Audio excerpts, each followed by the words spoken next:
listening to the 23 Personnel Podcast, a Texas Tech athletics podcast where food and sports clash at the goal line. Here are your hosts, Spencer and Michael. All right, what is up, everybody? Welcome back to another episode of the 23 Personnel Podcast. This is your instant reaction to Texas Tech taking down the Sun Devils of Arizona State 30-22. I'm your host, Spencer, joined as always by Michael. Michael, what's up, man? That felt pretty good. There were times, man. There were times. There were good times. I think just instant reaction. Of course, we're a few hours later from an instant reaction, but the defense. Should we just talk about the defense first? What do you mean? Like where on the defense do you want to start then? I mean, Well, I'm great starting with the defense. You were talking about the drive extending penalties. Okay. You were talking about not covering the running back coming out of the backfield on passing play, obvious passing plays. Those were bad, but the running back, that same running back who had, what did he have? 117 yards in the air on six catches, had 60 yards on 18 attempts. He averaged 3.3 yards per carry. Mm-hmm. Did Scatabo. So, I think I came in thinking that Texas Tech is really going to be in for a team that loves to run the ball with their really talented running back and with their quarterback. But what may have dictated that a little bit is Arizona State being down 14-0 before they've run, 5 plays. So I think that may have kind of taken that out of the game just a little bit. The Tech's offense did sputter a little bit in the second quarter, and even you could argue the third. Yep. But the way the defense played, at least against the rushing game, I just kind of want to look at broad strokes here. Okay, let's start there. Let's start there. So Arizona State's offense came in averaging 229 yards per game on the ground at 4.6 yards per carry. So it's not that's it healthy, seems like man. That's a lot of running the ball. And today your Texas Tech Red Raiders allowed 94 yards on the ground on 30 carries. Yes, for so 3.1 yards per carry. Mm-hmm. It's not like they just only ran it a few times and gashed you. No, I mean they ran it 30 times for 3 yards per carry between 3 different guys. And granted, their second string running back, number 2, Brown, got 3 carries. And it was like he got stuffed immediately every time he touched the ball. Levitt finished with 2.8 yards per carry, although he had a couple longer runs that kind of felt like backbreakers. It didn't end up being that big of a deal. Scatabo, 18 carries, 60 yards, 2 touchdowns, a long of 9. Now, his big play was a 66-yard pass out of the backfield, which from the building looked like he got pushed out, but I mean, obviously he didn't, because that was a complete opposite side of the stadium from where I was sitting. But really impressive to bottle up the rushing attack. That I was most concerned was like Scatabo he's not a fast guy. He's a bowling ball. He's going to keep his legs moving. He's going to fall forward. And Levitt, he's not a mature running back, but he's our quarterback, but he's mobile enough to hurt you with his feet. And like I said, there were a couple of runs where it felt like, oh man, are they figuring it out? Are they finding out where they can get Levitt going? And maybe that would have been the case had you maybe not started with the ball and scored on your opening possession, not forced an interception on their first drive, and then scored again on your next possession. So, like, you got a 2-score lead and just kind of like held your arm out and kind of held them at bay. Their last touchdown to make it within 8 really came and borderline garbage time. I mean, you were up 14 with 4 minutes to go. And you were playing prevent, bend, don't break. And they bench you all the way down the field. But the thing we were most worried about was getting into a shootout, which I didn't think that was going to be the case because I didn't think Leavitt was good enough to beat you through the air. There were some times that they were maybe starting to figure it out, but I was worried about Scottaboo just doing what he did to Mississippi State to you. Didn't do it. 18 carries, 60 yards, long of 9, 3.3 yards per carry. It looked like he got hurt there towards the end, which was super unfortunate. He did come back and play on their last drive. So I hope he's all right going forward. Because that's a terrible time to lose your key player. You're down 2 scores and pushing to get back in the game. Yeah, if they wouldn't have tried the world's weirdest onside kick, it could have really turned into something there. Yeah, laid the ball on its side and didn't quite get it far enough down the field. But in terms of your rushing defense, I was impressed through the first half. Again, because of the way you kind of built your lead and what you were doing, I was like, if you can continue to do this and not be stupid, you had plenty of stupid things happening in the first half. But it's like, if you can kind of minimize and manage the stupidity on defense, I actually felt really good about this game. You went into half 17, you were up 17-10. Although you probably could have had a bigger margin. You left some points out there offensively, and I think you kind of broke down and gave them some free yards. But the first half was like, all right, here we go. I feel in the stands, I feel pretty good about the first half. If we can continue that without giving them a bunch of free yards, it's going to be okay. But given the bunch of free yards, though, Michael, that was infuriating.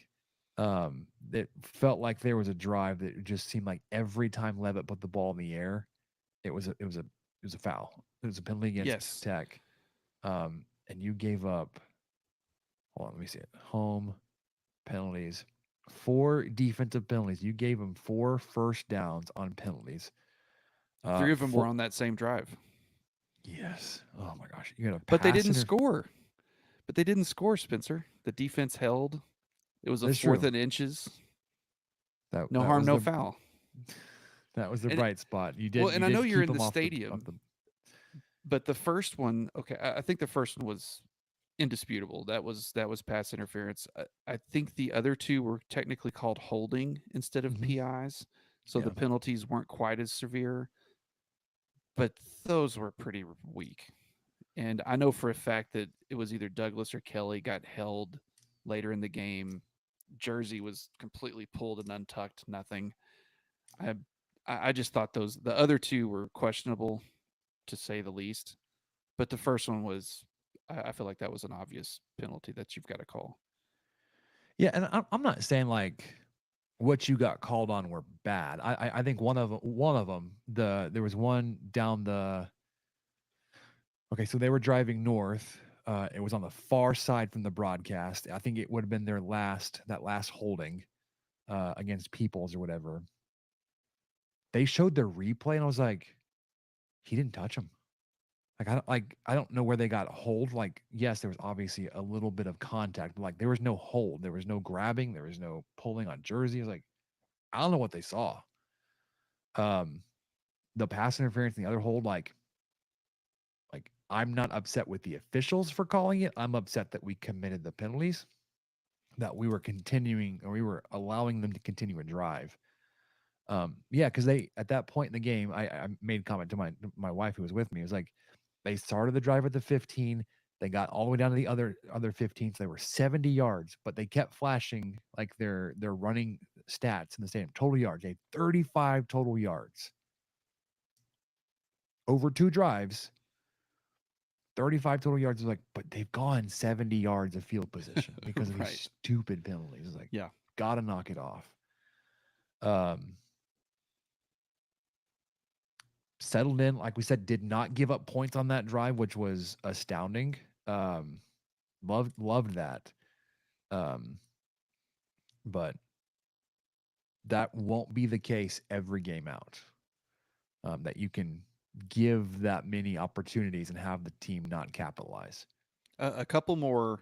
I know. I know. It sounds like you're not quite as high on the defense as I was, but a couple more points in my favor. So Arizona State came in 43% on third down on offense this year, and Tech held them to 5 of 13, so that's 38%.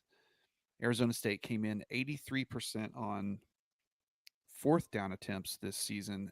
I do not know how many they attempted. I should have looked that up, but they were 0 for 3 today, including the end of the drive we just discussed. Yeah, they finished 0 for 3. So on third and fourth downs, they went a combined 5 of 16. And they had an average. Oh, let me see what that was. It was just there. Third down. Average distance to go 5.5. So they were moving the ball early. You would think that that percentage, the conversion percentage for them would have been higher, but your defense did a good enough job of bowing up there right when it mattered and keeping them off from sustaining drives on their own. The passing game, I think you did a good enough job through containing them. There were times that there was obviously passing downs, and you just elected to kind of sit back in a very well. From my perspective, and it may be wrong because I didn't have anybody, any analysis. I didn't have anybody else besides this idiot behind us screaming to always run the ball. And it was funny. He would get so vocal. He's like, run the ball, Kitley. Don't forget about Brooks. And then like immediately like Brooks would run and get like no yards and he'd silent. I was like, you can't run you can't run it every down. But yeah, I didn't have the benefit of analysis in the stadium, but it felt defensively for the pass. You elected to say, okay, Levitt, we're gonna let you look at some zone. We're not gonna be super aggressive and try to jump routes. We're gonna try to bring some pressure as best we can, but like, we're gonna try to have him beat us through the air. It finished the day 22 of 38, so 58% completion for 282 yards. A lot of that came late when they were moving the ball. They finished with 205 yards after the catch, which is just astounding. Like everything was short. 205 yards of their 282 yards came after the catch. So everything was short. Scadaboo was their leading receiver, basically because he had that long play out of the backfield where he broke it off for 66. Otherwise, he would have been 5 for 50. Yeah. Guillory 6 for 74.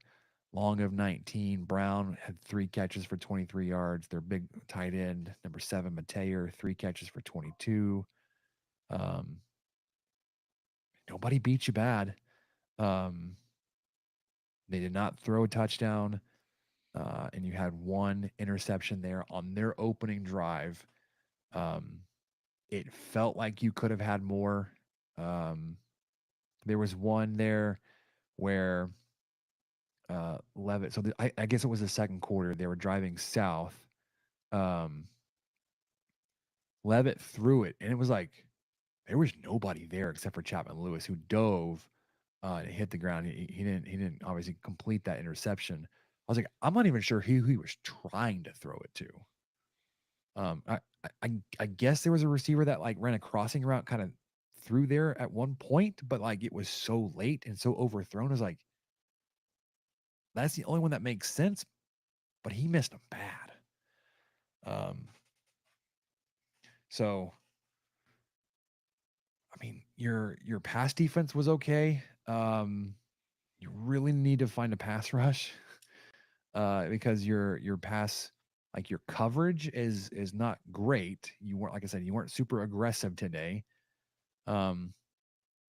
It seemed like to me they were complacent. They were content just to sit back and try to let Levitt like force him to beat you. Because I think you were confident he couldn't do it.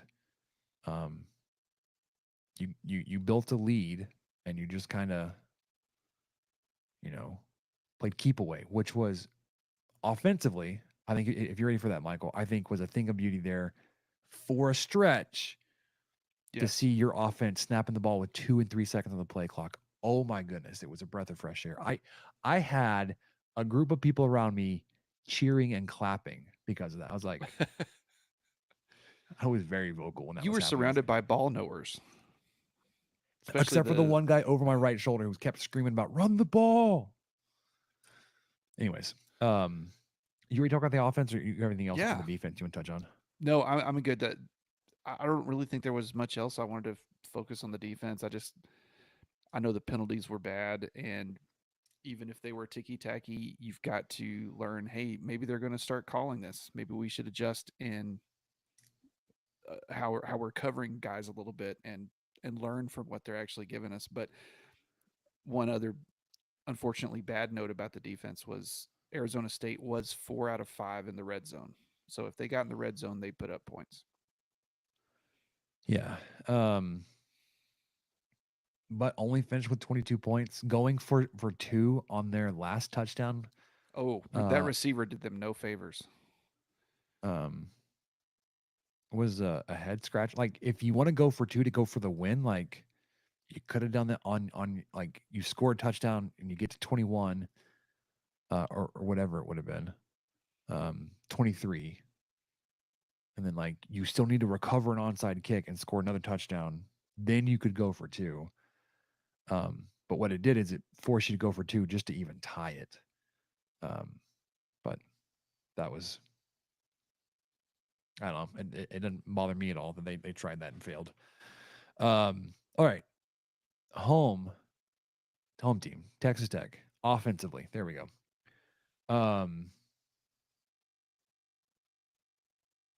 It was.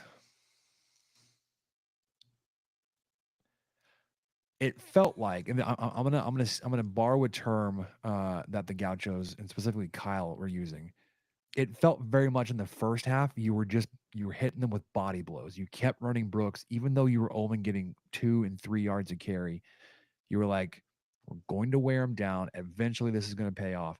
And you saw it in the second half when those 2 and 3 yards started going for 6, 7, 8 yards, 25 yards, whatever it was for Brooks, because they just kept getting pounded. Offensive line, not great. Like Brooks was having to do a lot of dancing in the backfield, being real patient. You weren't great at like picking up the run blitzes. On the day, you finished 133 yards for the team on 39 carries. This is including the kneel downs and Morton's sacks. But if you take that out, you had 144 rushing yards, good for almost 4 yards per carry, 3.8, which you'll take every day of the week. Brooks finished 27 attempts, 117 yards, no touchdowns though, a long of 25. You did get some Cameron Dickey. You did get to see some Jacoby Williams. They combined for 5 carries and 31 yards. It felt like both of those could have benefited from some additional carries there in the second half. Once it felt like their rush defense was kind of beaten down a little bit, because coming into the game, Michael, we talked about it. And in our preview, they were giving up just 65 rushing yards per game at 2.2 yards per carry. So it's not like they were not giving up a bunch of yards because the other team were throwing it a bunch. Like they were bottling guys up, and you saw that early on. They were timing their blitzes really well. They were coming from the right spots. Let me see if I can look at it real quick. Well, I've got some stats on that. So the first half, Arizona State allowed 70 rushing yards total, but 36 came on the last drive, like you mentioned, where the dam started to break a little bit on that defense, and Brooks had some really good runs on that last drive going into halftime with horrible clock management. But they did have it really lived up to the billing up until then. They up until that drive, they'd only allowed 34 rushing yards, and then they allowed 63 in the second half. So they are solid, and it seems like the only way, like you said, the only way Brooks was able to get anything going was if he did it himself or he bounced outside. Mhm. Obviously the gap he was supposed to go through was not open, and so he'd bounce around and take off outside and get some traction there. I'm with you on Jacoby Williams. I'm always doubtful to see a true freshman come in when there's a big game on the line and everything. But there was one play he hit that gap so fast, Mhm. and he just barely got tripped up. I mean, there was only one person who could have stopped him, and they got him. But I think if that wouldn't have happened, he might have made it all the way to the end zone. He may have, got another 30, 40 yards. He hit that gap so fast. It floored me. So now I'm like, okay, let's see more of this guy. I'm ready now. If Yes. if we can Mhm. get some run blocking, it's like shooting a a rifle or something. He's just going right through there, and just one trip up away from getting a huge gain on that play. And it was a pretty crucial time for him to be in. And like I said, I was kind of, oh, I don't know. I mean, let's stick with the sure hand here. But well, that shows you why I'm not an offensive coordinator. Yeah. Speaking of offensive coordinators, one he mentioned on Monday, Kitley did, that diamond formation, like we would see a similar package and personnel, but maybe not that same play. He ran that package, but he threw out of it. Um, oh man, it was great. Love to see Yeah, that. he Um, had some good stuff. I mean, I wrote down in my notes that one of our scoring drives, the one where Micah Hudson came in and mhm. he was in motion to look like he was lost or something. I'm not really sure what that motion was, but he went up and down the line, I think 3 times, maybe four, and then he got the ball and was unable to move the sticks at all. But the very next play was a direct snap to Conyers with Taj Brooks as your leading blocker and end zone. Mhm. And so right then I was like, oh man, Kitley's getting too cute here in the red zone again. And oh great, well here we go, a direct snap to touchdown. Well, that was actually a really good play call and excellent blocking by Brooks and good run by Conyers, and yeah, just a well designed play, well executed. Yeah. So what wasn't so well executed? Morton was off today. And I again from the stadium, I couldn't tell if it was because pressure was getting to him and his throws were just a little bit off, or if everybody's gloves were greased before the game. I don't know, man. They were missing a bunch of balls that were hitting him in the hands, where it felt like you left a lot of yards and possibly points out there because of drops. And this is the most I could remember from this season. Morton finished 24 of 44 for 55% completion, 200 yards, 2 touchdowns, no interceptions. Kelly was your leading receiver, 10 catches, 89 yards on 13 targets. Caleb Douglas, 9 targets, but only 5 catches. Aiken had 7 targets, 3 catches. Um, Tharp had 3 targets, 1 catch. Miller had a drop. McCray had a drop. Conyers had 4 drops. Like they were so many targets versus like there's a big disparity there between the targets and the number of receptions. Again, I couldn't tell if it was the pressure getting to him because they were blitzing him all day, and your offensive line um, just was having a hard time. Uh, he was Morton was sacked just once, um, but The Arizona State Arizona was State credited, yeah, for 6 6 hurries. hurries. Yeah. Yeah, that's where I was going to. And they had 7 pass breakups too. So like some of them came there late when we were throwing it. We should have been running it to keep the clock moving. I thought we were kind of fortunate not to have an interception there where he threw it into the defender's gut. Um, but you can live with your performance through the year. Like if your ground game was there, and it was, you were able to kind of rely on your lead and kind of holding on to it with the way everything was playing out. Dare I say it was a little complimentary. Don't want to get too high there because Easy now. no, I know I don't want to pump too much sunshine, but like, um, I mean, no, you didn't get your season average of 360 passing yards. Um, but it felt like you could have if guys were catching the ball, and it felt like if those catches were happening, this would not have been a contest.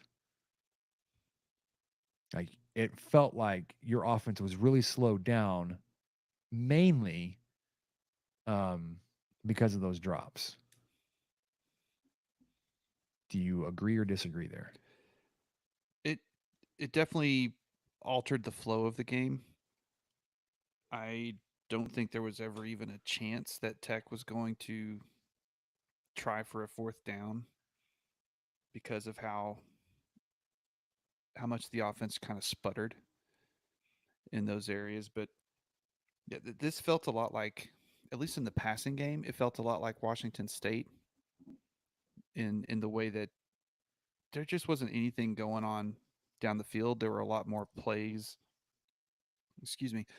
There were a lot more plays called behind the line of scrimmage, and that may have been the recipe. You know, maybe that's what they did. They went back and watched Washington State film and tried to generate the same looks and frustrate the offense the same way. But, you know, out of Morton's 44 attempts, he was 11 of 14 on screen passes or behind the line of scrimmage. He was 6 of 9 on short passing. So not bad in those areas, but 5 of 14 at mid range, which is 5 to 14 yards. Mm-hmm. Nope. I'm sorry. I said that wrong. 10 of 18. I thought, well, that would be a weird coincidence. And it wasn't. 10 of 18 on 5 to 14 yard passes, and then only 2 of 9 on passes 15 plus. And he excelled in all of these areas last week. And if I remember right, so the screen passing at or behind the line of scrimmage was single digits. You had 14 of those tonight. Yeah. Or today. This is very, very similar to what we saw in Pullman. And I'm not getting worried yet, but I do think Tech was a little bit fortunate that they had enough weapons, and you can credit Kitley to that. I know a lot of folks like to not credit Kitley, but you can in the way that they have other ways to move the ball when the passing game is just really not working. And, you know, ifs, buts, all that kind of stuff don't matter. But if Tech hadn't been up 14-0, we might be looking at a completely different game if they weren't able to jump out ahead that quickly. Mm-hmm. This could have been a loss or much closer or all of those what ifs. But yeah, that's what worries me. You know, aside from those two first drives, which they were handed was it Baskerville that got that interception? Mm-hmm. On third down, yeah. Yeah, so they were handed the ball in Arizona State's territory. I think they scored 3 plays later. Mm-hmm. I mean, fantastic. So great job by the defense to get that takeaway. But, you know, if that didn't happen, Arizona State went down and scored, and it was 7-7. Who knows what kind of ball game this could have turned into. Yeah, so going back to the screen passes for a second, I told you in the preview when Kitley said that we were going to look a lot more horizontal this week against this defense, it made me worried. It felt like their point of attacking the blitz was to throw a screen. I can understand that logic because you're having a slow developing play and trying to get blockers behind the guys that were blitzing in. I get that. Never really worked tonight, this afternoon. I think you had one screen that actually had a few yards after catch. But there are other ways to attack a blitz, Michael, through the air.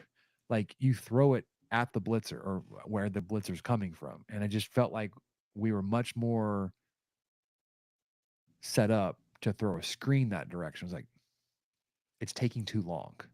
The screenplays averaged 4.4 yards. Or if I want to round up, because it's 4.45, I could round up to 4.5 to be generous. They had 7 completed screens to the left side of the ball, 4 to the right, and that was for a combined 49 yards. Yeah. And I know that Kitley considers a screen game part of the running game. And you think, well, 4.5 yards per carry is good enough. Yeah, that's about. But when you think about it as it's a throwing, it's an actual pass, 4.5 yards per completion isn't anywhere close to being good enough. Like, you can say it's part of the running game, but my goodness, you need to be averaging double that when you put the ball in the air. But 14 attempts. I mean, again, he said it was going to happen. I can kind of see the logic there of saying we're gonna attack their pressure by throwing screens. It just didn't work, and it hasn't worked really all through the 4 games so far. I would love. You mentioned sacks earlier. One of them got taken away. Yeah. There was actually 2 sacks, and it was a doozy. That would have been like a 14-yard loss or something. Oh yeah, and the then he stood over Morton immediately, and it was so dumb. I was so relieved man. too, because when he stood up and kind of barked, I was like, "Uh-oh!" And then he looked down and flexed, and then yelled again. I was like, "You can't do that. You're such an idiot." And then he did it again. I was like, "All right, where's the flag?" And then it came out. I was like, "All right, thank you." Yeah, that was a big break for Tech. Let's see. Defensively, Arizona State had 5 penalties. Yeah, they had 2 pass interferences, a holding, and then the unsportsmanlike we just talked about. The face mask, oh my goodness, they ripped Taj down to the ground by his helmet, pulled his helmet completely off. That was no bueno. Yeah.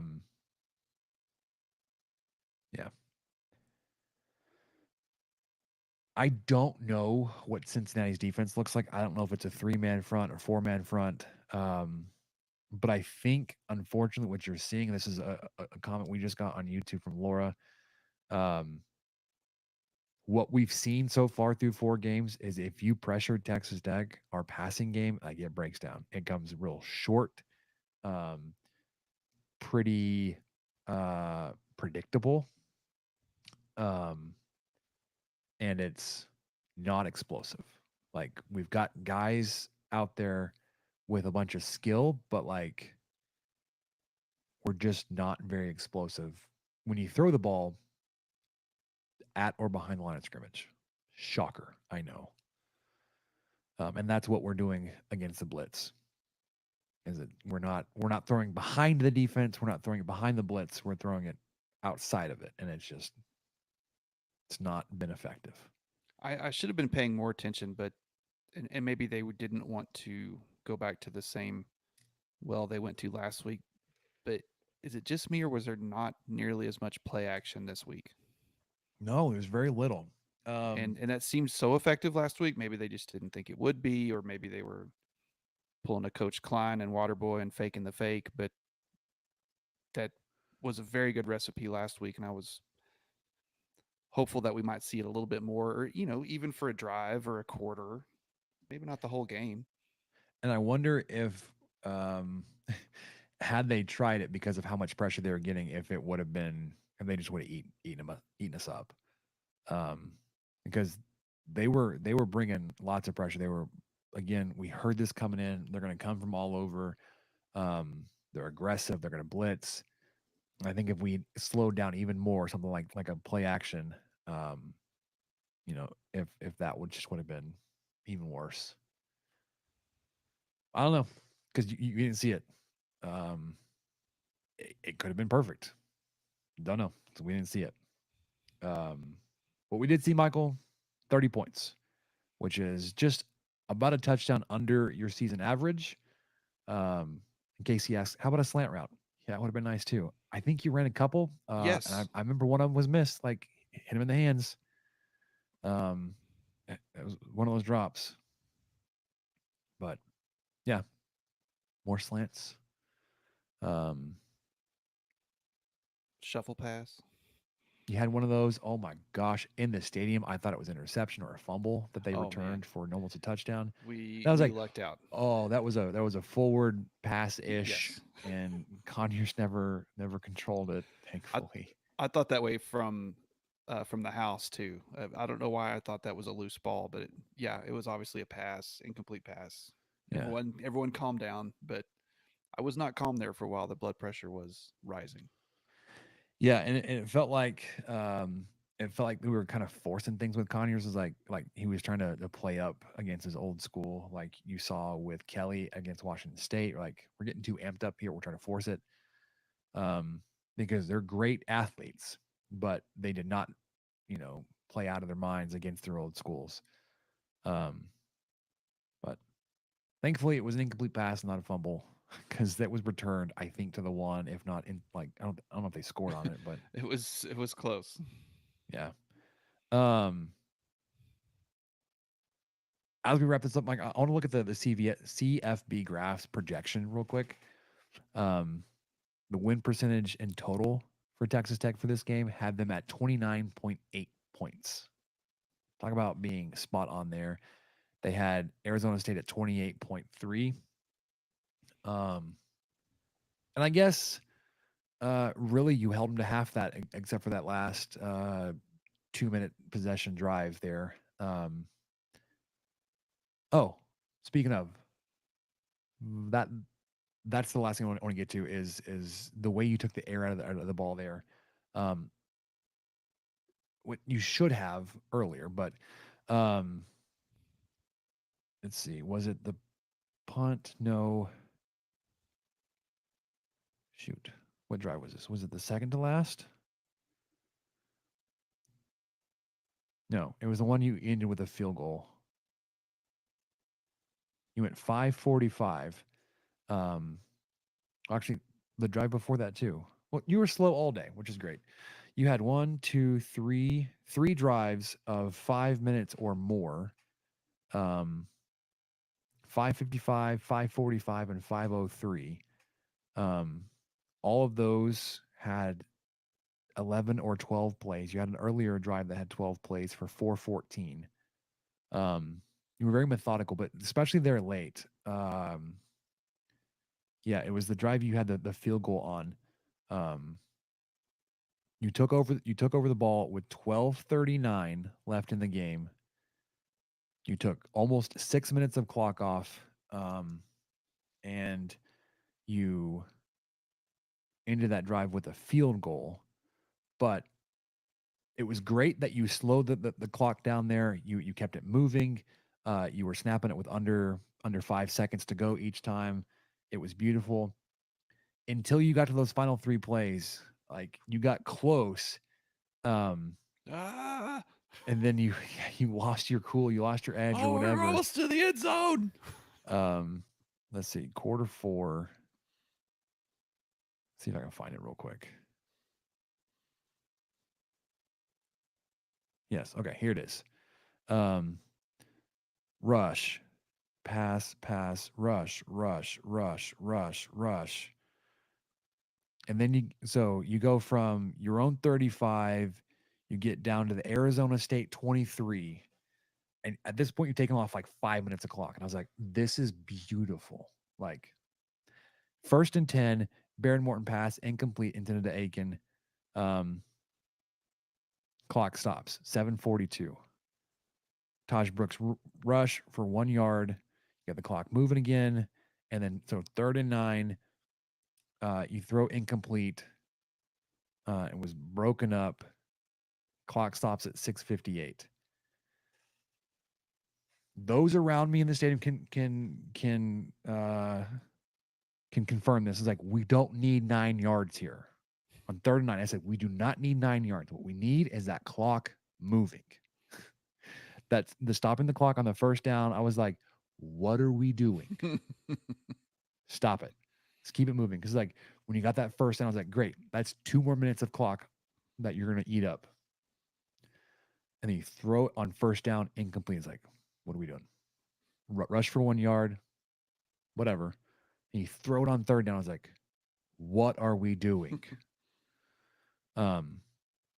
Like had you gotten the same result and ran 3 plays, got held on 3rd and 9 or whatever, and kicked a field goal, instead of giving them the ball back, or instead of kicking the field goal at 6:54, you could have given them the ball back with like 5 minutes to go instead of almost 7 because of 2 pass plays. Could have had 40 seconds twice, plus any time that would have elapsed on the actual play. It's like, what are we doing? Like, I know it's not in our DNA to be this slow and methodical, and you were doing so well in that drive, and you're like, we can't. You can't, like, you just couldn't fight it any longer. So I had the game ended differently, and they were able to be a little bit, had Arizona State been able to put a little bit more pressure on you by scoring more quickly, I would have looked back at those 2 pass attempts, those 2 pass plays called on first and third down there on your last scoring drive. Be like, what are we doing? We don't need 9 yards. We need the clock moving. Ended up not hurting in the end, but that was my biggest gripe. Well, I had several big gripes, but late in the game, that was my big gripe. Was like, you were doing so well, and then you're like, you just lost your mind. All right. You want to do a look around the Big 12 real quick? Let's do that, because I've got them pulled up. I feel like we're being awfully negative here. You won the game. You started off Big 12 play 1-0. I hate that like 1-0 thing, but like, okay, you won your game. You've got one more home game before you hit the road again. Another great opportunity to play well at home. Cincinnati's not a great team. They're better this year than they were last year, but you know, you're now 3-1, showing improvement. You've got things to work on. I didn't hate this game. It was enjoyable. Like, winning makes sitting in the sun bearable. You won the game. Happy about that. Had a good experience today.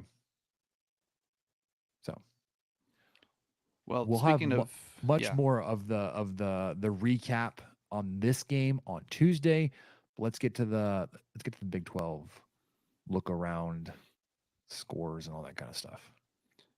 So first off, next week's opponent, Cincinnati, took care of business at home, to put it lightly, 34-0, hosting Houston. I can't even find any remarkable stats about this game. It just seems like a very yeoman's 34-0 shutout. There wasn't a ton of interceptions. There wasn't a ton of rushing yards, a ton of anything. Just Houston got beat really badly. So we'll have to dive into that some more, and we will before Tuesday. You know who else got beat really badly tonight? Oh my Michael? gosh! Please, does it involve a skillet? The skillet, man. TCU got whipped by SMU. I thought we were on fraud alert for SMU, but they took it to TCU 66-42. They put up 41 first half points. They were up 41-21, 17-0 after the first quarter. 18 more for the Mustangs in the third quarter. Man, they got what's his face? What's TCU's coach's name? Dykes. Why am I blanking on? Yeah, they got Dykes ejected. Oh, really? yeah, he picked up 2 personal fouls and got ejected. Um, man, you hate to see it. Hate to see it.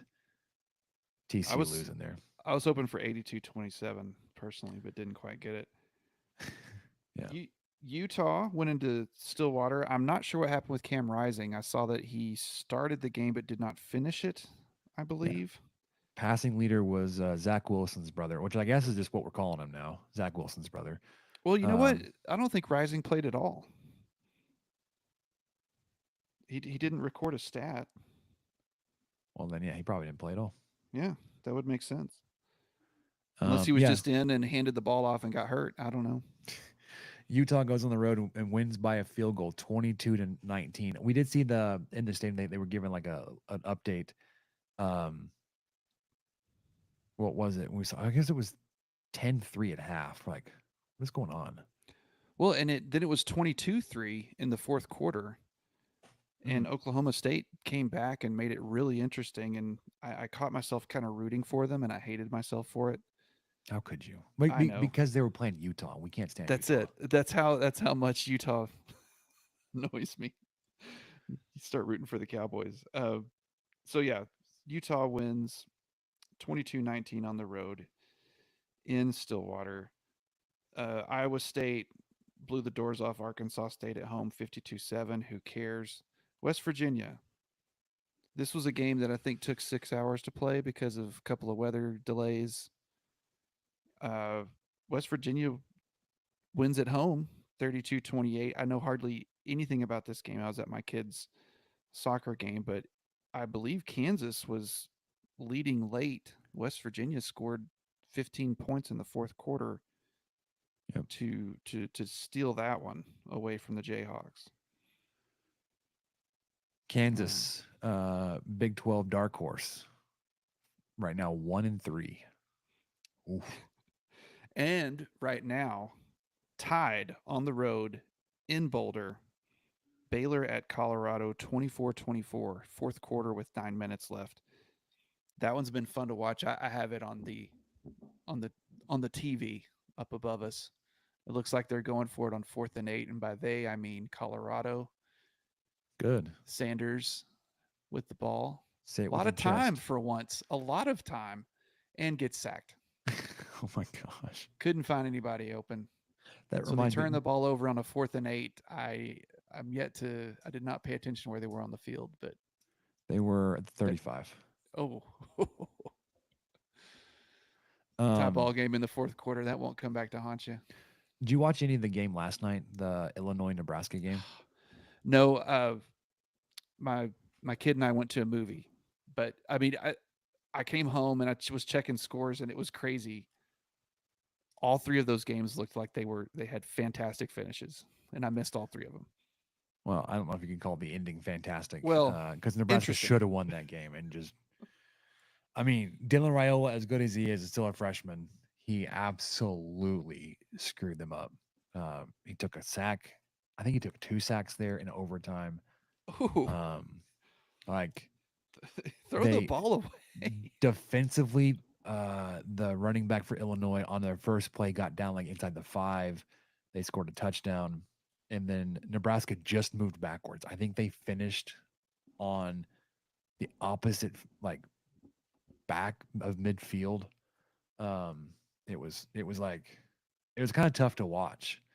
As much as it's tough to watch like Matt Rule on the sideline and his constant licking his lips and looking stupid, and my goodness, this is the guy that Joey McGuire is modeling his program after. He just looks lost on the sideline. I don't like that, but couldn't care less that Nebraska lost. I did enjoy hearing the live meltdown of Rob Bro, who is a huge Nebraska fan this season. That was fun. They're in Provo, number 13, Kansas State, taking on BYU. Up 3-0 there with 3 minutes to go in the first quarter. This is the last game that we haven't touched on yet. So it's early. You got a couple of Big 12 games still going on to keep you entertained. What do you say? What do you say we just switch to that game and just live stream the rest of it? No, thank you. Okay. I got things to do tonight. Sleep. gotta get to bed. Sleep. Yeah, we had a full day. Our 4-year-old had a You birthday did have party. a big day. I had a birthday party, and I went to my work tailgate. Saw some DJ Diesel. Lost probably both of my eardrums. It's a miracle I can even hear you right now. Stayed the entire game. Yeah, it's been a full day. It's been a great day. Because when Texas Tech wins, it's a great day. Yes, it is. And Texas Tech did win despite our somewhat up and down demeanor. They did win. And it's a Big 12 win, and those matter a lot more than the 3 before. Yeah, let's take a look at the Big 12 standings, Michael. What do you say? Well, we should be up there. Let's see. Pull it up. Big 12. Where's the conference record?